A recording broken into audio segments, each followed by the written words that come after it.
Hello, and it's time for Take 5. Take 5 with Ellen Mongan. Time to live and learn and to grow all together in our Catholic faith. This is Ellen Mongan. Do you see something different about me? Today, I have on my curlers. Woo! I'm going to take them out. You know why? When we unmask ourselves or begin to take off what embarrasses one, we begin to grow in humility. We are not the person we are behind the mask. See, we're all human. We all have faults. We all have good points. Some of us have gray hair. But by taking our hair down and letting our hair down and showing who we really are, it helps others feel comfortable to be who they are. Isn't that great? Because everyone's different. You hear me throwing the curlers on the floor? It's making a little bang. That's who I am. I'm a kind of a klutz. They all say, woo, she dropped the water. That's because I have arthritis. See, but you didn't know that. Because everyone has different things they do, and it's for a reason. Matthew Kelly likes to say, doing what you do, that's interesting. Why you do what you do, that's even more interesting. We all do things for reasons. Some reasons are known only to us. Some are known only to others that we're close to, and some are known only to God. We don't even know until God reveals to us why we do what we do. We were talking today in the Bible about Peter. Peter was a professional blind man who didn't know why he did what he did. Many times he thought he was doing things for the right reason. See, there's my hair. And it was all wrong. It was all wrong. He was saying like, hey, by the way, Jesus, if I have to die for you, here I am, I'm Peter the strong. But really he was weak. See, when he was given the chance to stand by Jesus, guess what he did? He ran away. We might think we're strong. Then God will say, you know what? You really are not. You're only strong because of my grace. So letting your hair down is a good thing. I find it's good to let your hair down with friends. Not with everybody. It's like a toilet. If you don't flush, you poop all over everybody and poop all over the world. You have to find those you trust. Those who do not leak, like Depends. They don't leak, and you tell them when your heart is broken or you have a hurt, and you trust the people that you give your heart to and share. Usually it's for not just dumping. It's more for learning how to handle a hurt or a time in your life where you don't know which way to turn or what to do. Letting your hair down is not something you do with everybody, because it just doesn't make sense. One thing I'm really against, because I'm a mentor of women, is going from person to person. What do you think? What do you think? What do you think? You know what? Everyone thinks something different. You have to find a spiritual director, which is either a priest or a deacon or a nun or a mentor that is strong in the skills of spiritual direction.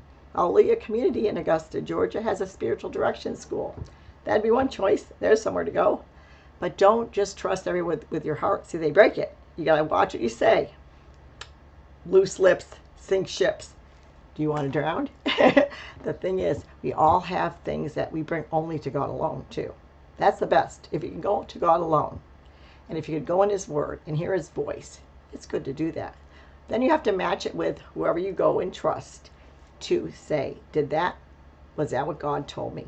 No one hears God perfectly. I know I don't.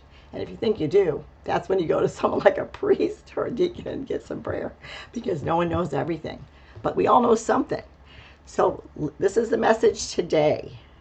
Look at your heart. If there's broken parts, go to certain people, a priest, a deacon, a mentor, a spiritual director, and get some healing by talking it out. What happens if you leave the wound in your heart? You poop all over everybody. They go, whoa, I didn't see that coming. It's like a brick. I write for Augusta Chronicle. This week coming out, I wrote about a backpack. When Jesus sets us free, we're free indeed. And it's like you have a backpack and someone gives you a ride and you sit down, the backpack's still on your back. And you go, whoa, wouldn't you like to leave the backpack in the trunk? And you go, no, I'm just happy I got a ride. Well, Jesus unpacks that backpack. What's in your backpack? Do you have hurt? Do you have unforgiveness? Do you have vanity, pride? Do you have in your backpack, are you like a know-it-all? I know it all. What do you have in your backpack? Unpack that backpack today. And if you can't get freedom and healing, for me, I go to adoration and I say, Lord, I have a hurt there. once it goes from my head to my heart, it's sort of there. And I have to get healing. So I go and ask the Lord to show me where did I go wrong. I'll never forget one time a priest told me I didn't love Jesus. I was like so appalled. I'm like, it was in confession. I go, whoa, I don't love Jesus. Yes, I do. You ask Jesus. He knows me. He calls me by name.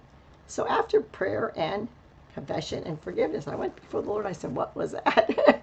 I don't love Jesus. And the Lord said to me this: none of us love Jesus enough. We love him only through his love and through his grace. He gives us the love in itself to love him. The closer we get to him and empty ourselves of sin and death, the more he can fill us with his love. Then we love him, but it's really his love coming back to him. So it's time to flush. Make sure you let your hair down with someone. Don't leave it in your heart, because you know what? It's going to poop on someone, and that just doesn't smell nice to me. So may you have a blessed day. And this is Ellen Mongan from Take 5. I hope you learned something today. Keep your heart clean before the Lord through confession and through speaking to a spiritual director and a wise old owl. I think I'm a wise old owl, but there are times I have to go like this. It's me, Lord. I'm in the need of prayer. So thank you for listening, and I hope you have a blessed day. It's a good one. Make it good for others. Smile, flush, and talk it out. Don't leave it in your heart to poop on someone. Be blessed. And we're stopping it.